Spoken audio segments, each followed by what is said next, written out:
یونس علیہ السلام نے، اللہ کے نبی ہیں، انہوں نے حضرت جبرائیل امین سے ایک ڈیمانڈ کی کہ اے جبرائیل امین، مجھے دنیا کائنات میں روح زمین پہ جو سب سے بڑا اس وقت پرہیزگار انسان ہے اس کی زیارت کروا. تمہاری سبحان اللہ سبحان اللہ. دنیا میں اس وقت روح زمین پہ یہ جناب یونس علیہ السلام کا دور ہے. فرماتے ہیں کہ مجھے وہ بندہ دکھا، اس بندے کی زیارت کروا جو بندہ اس وقت سب سے زیادہ پرہیزگار ہے. نبیوں کی ڈیمانڈ تھی، اور حضرت جبریل اللہ کے قاصد بھی تھے اور نبیوں کے جو ہے وہ خادم بھی تھے. اللہ کے قاصد بھی اور نبیوں کے خادم بھی.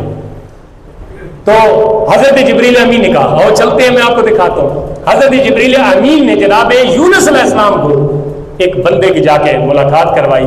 ایسا بندہ جس کو برس کی مرض تھا، برس کی یعنی کوڑ کی بیماری تھی، اور اس کی وجہ سے اس کے ہاتھ اور پاؤں گل کے ختم ہو چکے تھے. اللہ اکبر. اس کے ہاتھ اور پاؤں ختم ہو چکے تھے مرض کی وجہ سے. لیکن وہ جب اس کے پاس گئے نا تو وہ کہہ رہا تھا کہ یا اللہ تیرا شکر ہے، تیرا شکر ہے، جب تک تو نے ان اعضاء کو میرے لیے فائدہ مند رکھا تو میں نے ان سے فائدہ لیا، اور جب تجھے لگا کہ یہ میرے لیے فائدہ مند نہیں ہے تو تو نے اعضاء واپس کر لیے. تیری ہی امید ہے، تو ہی میرا مقصود ہے، پھر بھی تیرا شکریہ،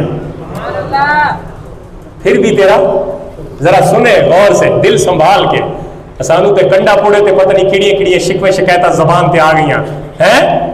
جی سواری چنگی میسر نہیں تھی تب بھی شکوے، جو پہننے کو دھلا ہوا لباس ہے نیا نہیں ہے تب بھی شکوے، کھانے کو اچھا کھانا ہے گھر میں بیٹھ کے سکون سے کھا رہے تب بھی شکوے. لیکن سنے وہ کہتا ہے کہ یا اللہ، اب اس کے سوچنے کا انداز ذرا ہم سے مختلف تھا. اس نے کہا یا اللہ جب تک میرے لیے یہ فائدہ مند تھے، ہاتھ بھی اور پاؤں بھی، اور تو نے لکھا تھا کہ میں نے اس سے فائدہ لینا ہے، سو تو نے مجھے دیے رکھے اور میں اپنے ہاتھ پاؤں سے فائدہ لیتا رہا، چیزیں پکڑتا رہا تھا، کھاتا رہا، چلتا رہا، عبادت کرتا رہا وغیرہ وغیرہ. لیکن اب بھی تیرا شکریہ ہے، تو نے زبان تو دے رکھی ہے، میں تیرا ذکر کر رہا ہوں. اب جب اس بندے کو دیکھا نا تو وہ بیچارہ اب عبادت تو نماز تو پڑھ نہیں رہا تھا، پاؤں ہی نہیں تھے، ہاتھ بھی نہیں تھے، معذور تھا. تو حضرت یونس علیہ السلام کہتے ہیں کہ جبریل امین، میں نے تو آپ کو کہا کوئی نمازی، کوئی روزہ دار بندہ جڑا سجدے پہ ہوئے، یعنی ایسا عبادت گزار بندہ دکھا جو عبادت میں آ گیا ہو. تو حضرت جبریل امین کہنے لگے یہ بھی پہلے اسی طرح عبادت گزار بندہ تھا.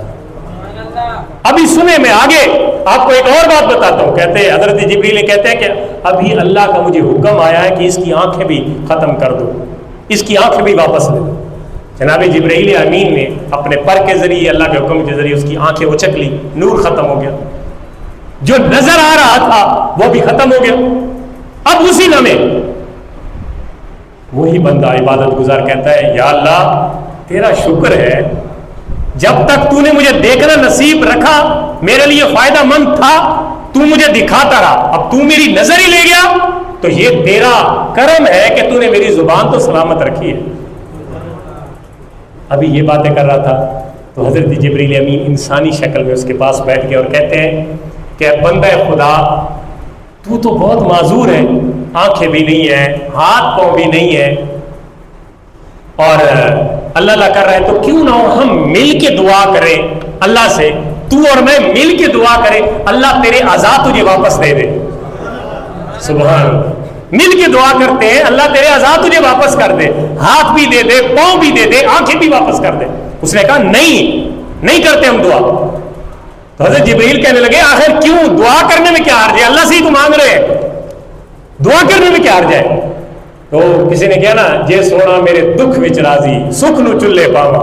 تو کہنے لگے بندہ خدا جب تک اللہ کی رضا اس میں تھی کہ میرے اعضاء سالم تھے تو سو میں ان سے فائدہ لیتا رہا، اب چونکہ اللہ نے واپس لے لیے تو اللہ اسی میں راضی ہے کہ میرے اعضاء واپس لے لے، تو میں اس کے رضا میں راضی ہوں، اس کی رضا میں راضی ہوں. اب اس وقت حضرت یونس علیہ السلام کو سمجھ آئی. آپ کہتے ہیں واقعتاً اے جبرائیل امین اس وقت روئے زمین پہ اگر اللہ کے سب سے قریب اور اللہ کا سب سے عبادت گزار اور نیک بندہ ہے تو یہی انسان ہے جو ہر حال میں اللہ کی تقدیر پہ راضی ہے. یہی میں آپ کو سمجھانا چاہتا تھا کہ اللہ کی تقدیر پہ راضی رہنے کا, اور حضرت جبرائیل امین نے بھی کہا کہ اللہ کو راضی کرنے کا, اللہ کے قرب کا, اللہ کے نزدیک ہونے کا سب سے بڑا رستہ یہی ہے کہ وہ جس حال میں تجھے رکھے اسی حال میں اس کا شکر ادا کر.